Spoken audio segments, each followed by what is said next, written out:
बात करते हैं। बिहार तो ना का बात बा हो रहुआ सब ठीक बानी।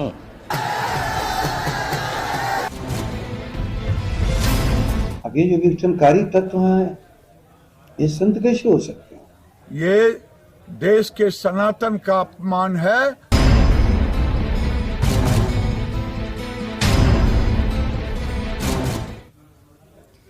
नमस्कार, सुबह के 10 बज चुके हैं। वक्त हो चला है अपना बिहार का। मैं हूं शुभी मिश्रा आपके साथ और चलिए करते हैं बुलेटिन की शुरुआत। बाबा बागेश्वर और बागेश्वर महाराज के नाम से मशहूर धीरेन्द्र कृष्ण शास्त्री अगले महीने बिहार आ रहे हैं, लेकिन बिहार में अभी से सियासी बवाल शुरू हो चुका है।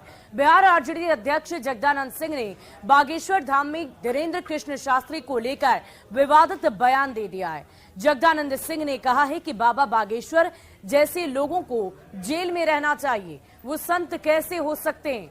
जगदानंद सिंह ने बाबा बागेश्वर पर उन्माद फैलाने तक का आरोप लगाया है।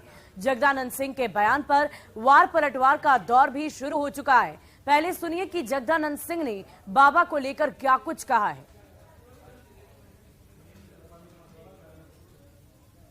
अब ये जो विघटनकारी तत्व हैं ये संत कैसे हो सकते हैं?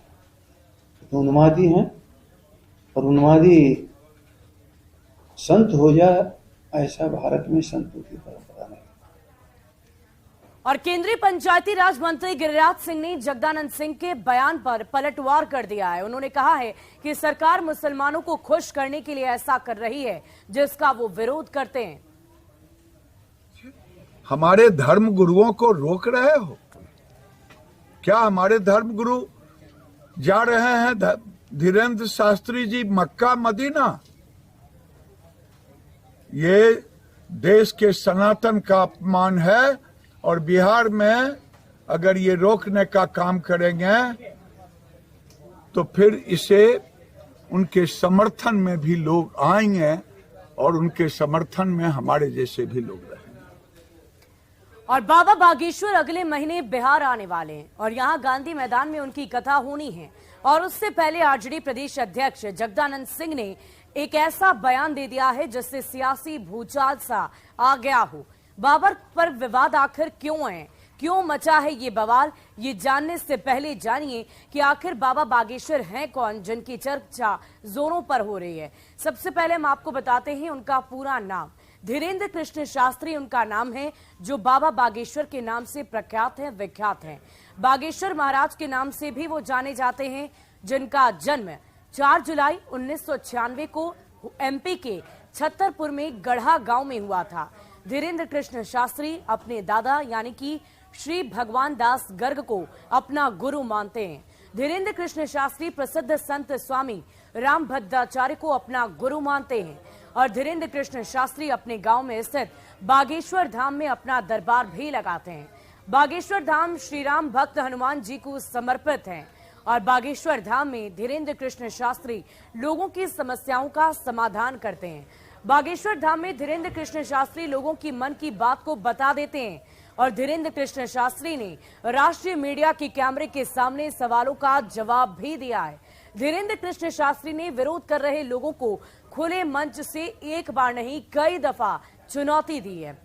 ये तो आपने बाबा के बारे में पूरी जानकारी ले ली। अब आपको बताते हैं कि कृष्ण शास्त्री पर आखिर क्या क्या विवाद है, क्योंकि वो अपनी बातें बहुत खुलकर कहते हैं, तो ऐसे में विवाद भी बहुत सारे हैं और कौन कौन से विवाद उनको लेकर हैं वो भी जान लीजिए। नागपुर की संस्था है अंधा श्रद्धा निर्मूलन समिति, जिन्होंने बाबा बागेश्वर के खिलाफ एक अभियान चलाया। अंधा श्रद्धा निर्मूलन समिति ने बाबा बागेश्वर पर अंधविश्वास फैलाने का आरोप लगाया है। बागेश्वर महाराज पर साईं बाबा पर भी विवादित बयान देने का आरोप लगा है। दरअसल बागेश्वर महाराज ने साईं बाबा को लेकर कहा था कि साईं बाबा संत हो सकते हैं, फकीर हो सकते हैं, लेकिन वो भगवान नहीं हो सकते और उनके बयान के खिलाफ मुंबई की बांद्रा पुलिस में शिकायत दर्ज कराई गई। इसके अलावा बाबा बागेश्वर पर लोगों की धार्मिक भावनाओं को ठेस पहुंचाने का भी आरोप लगा है। जवाब में बाबा बागेश्वर ने कहा कि हिंदू धर्म के शंकराचार्य ने साईं बाबा को देवता का दर्जा नहीं दिया और इन्हीं बातों को लेकर वो अक्सर विवादों में घिरे रहते हैं और जाहिर सी बात है जब ऐसे विवादित बाबा का आगमन होगा तो कई सारी चर्चाएं सियासी गलियारों में भी होती है। अब आइए जानते हैं कि बाबा बागेश्वर पर इतना बवाल क्यों मचा है, सियासत में आखिर खलबली क्यों मच गई है, सियासी गलियारों में क्यों चर्चा हो रही है। दरअसल अपने ऊपर मचे बवाल पर खुद धीरेन्द्र कृष्ण शास्त्री ने बार बार खुद सामने आकर खड़े होकर जवाब दिया है। बाबा बागेश्वर का कहना है कि उन्होंने अवैध धर्मांतरण के खिलाफ अपनी आवाज बुलंद की है, क्षेत्र में चल रहे अवैध धर्मांतरण को रोका है और धर्मांतरित हो चुके हजारों लोगों की घर वापसी पहले ही करा ली है। धर्मांतरण कराने वाले लोगों को भी उन्होंने अपनी भाषा में जवाब दिया है। बाबा बागेश्वर के प्रयास से इलाके में धर्मांतरण का खेल रुक गया। बाबा बागेश्वर सनातन धर्म का प्रचार प्रसार करते हैं और यही वजह है कि धर्मांतरण कराने वाले लोग उनके खिलाफ लामबंद हो गए।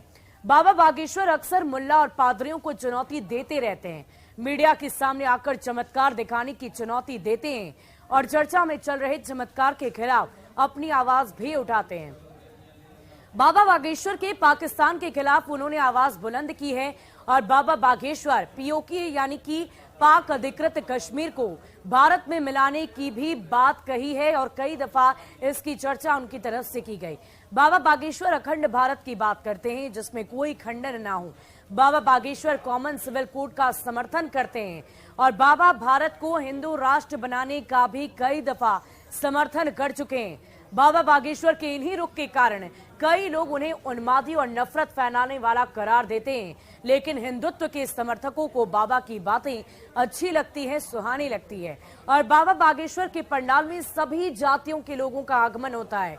बाबा बागेश्वर के पंडाल में सभी लोग एक साथ उठते बैठते हैं और बाबा बागेश्वर सभी लोगों की समस्याओं को सुनते हैं, समझते हैं, सभी फरियादियों की फरियाद को सुनने के बाद उसे सुलझाते भी हैं और बाबा बागेश्वर के दरबार में जाति धर्म का भेद मिट जाता है और यही वजह है कि जातिवादी सियासत करने वाले लोगों या सियासी दलों को बाबा उन्मादी लगने लगते हैं। और बिहार में हाल के ही दिनों में जातिवाद उभर कर देखने को मिल रहा है। बिहार के मंत्री रामचरितमानस को नफरत का ग्रंथ बताते हैं और बिहार के मंत्री 10% को अंग्रेजी का दलाल करार दे देते हैं। खुलेआम जितनी भागीदारी उतनी हिस्सेदारी की बात की जाती है बिहार की सियासत में और बिहार सरकार जातीय गणना भी करवा रही है। लोगों का मानना है कि इससे जातीय ध्रुवीकरण और तेज हो जाएगा। लोगों का यह भी मानना है कि इससे जातीय उन्माद बढ़ेगा और सियासत में जातीय समीकरण को ध्यान में रखकर फैसले लिए जाते हैं और किए जाते हैं। और ऐसे में अगर बाबा बागेश्वर एक पंडाल में लाखों लोगों को जुटा लेते हैं, अगर उनकी बात से करोड़ों लोग प्रभावित होते हैं, बाबा के विरोधियों में हलचल मचना स्वाभाविक है। अगर बाबा बिहार आते हैं और हनुमान कथा कहते हैं तो उन पर भी सियासत होना बहुत स्वाभाविक हो जाता है, क्योंकि बिहार की राजनीति में जाति है कि जाति ही नहीं। और यही वजह है कि जातीय गणना को लेकर भी काफी चर्चा हुई और आखिरकार जातीय गणना की शुरुआत भी हो गई। और ऐसे में बाबा का रुख जब हिंदुत्व को लेकर है, राष्ट्रवाद को लेकर है, तो उन्हें उन्मादी बताया जा रहा है और इस तरह के बयान सामने आना बेहद स्वाभाविक हो जाता है। बढ़ते आगे, अब आपको वो भी सुनवाते हैं कि बिहार की 3 पार्टियों के नेता क्या कुछ कह रहे हैं, जिससे आपको बाबा बागेश्वर पर बढ़े सियासी टेम्परेचर का अनुमान लग जाएगा। बागेश्वर बाबा उर्फ धीरेन्द्र शास्त्री जी को लोग अब जाना है कि कौन है ये। लोग यही बताते हैं कि ये बीजेपी के एजेंट हैं और एजेंट के रूप में ये काम कर रहे हैं। क्योंकि बीजेपी के नेताओं का दाल बिहार में गल नहीं रहा है, तो ये धार्मिक उन्माद पैदा करके और बिहार को बांटना चाहते हैं। इस तरह के लोगों को जेल के सलाखों में होना चाहिए, जो देश में घूमकर खासकर बिहार में आग लगाने आ रहे हैं। इनको जेल के सलाखों में रहना चाहिए। देखिए, हमारा संविधान सबको धर्म प्रचार का अधिकार देता है, तो धीरेन्द्र शास्त्री जी हों या कोई और, अगर वो धर्म प्रचार कर रहे हैं तो इसमें किसी को कोई आपत्ति नहीं है। हाँ, धर्म प्रचार की आड़ में अगर दूसरे धर्म के खिलाफ घृणा फैलाई जा रही हो, नफरत फैलाई जा रही हो, लोगों को उकसाया भड़काया जा रहा हो, तो ये गैर कानूनी है। ये काम कोई भी करेगा तो उसके खिलाफ कानून सम्मत कार्रवाई होगी। लेकिन अगर कोई अपना धर्म प्रचार कर रहा है तो इसमें किसी को क्या आपत्ति है?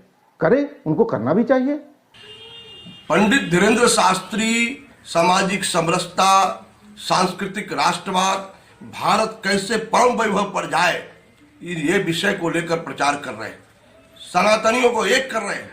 और जब बिहार की पावन भूमि पाटलिपुत्रा, चंद्रगुप्त और चाणक्य की धरती पर आकर के वो अगर प्रवचन करने जा रहे हैं, संदेश देने जा रहे हैं, तो कुछ लोगों को बेचैनी हुई, पेट में दर्द हो रहा है। अल्पसंख्यक को खुश करने के लिए, 20% लोगों को खुश करने के लिए आप 80% जिस समाज को मानता है, इस हिंदुत्व के आधारशिला पर भारत खड़ा है, देश और दुनिया में जिसकी पूछ है, उस विषय को लेकर के आप कलंकित करने का काम कर रहे हैं।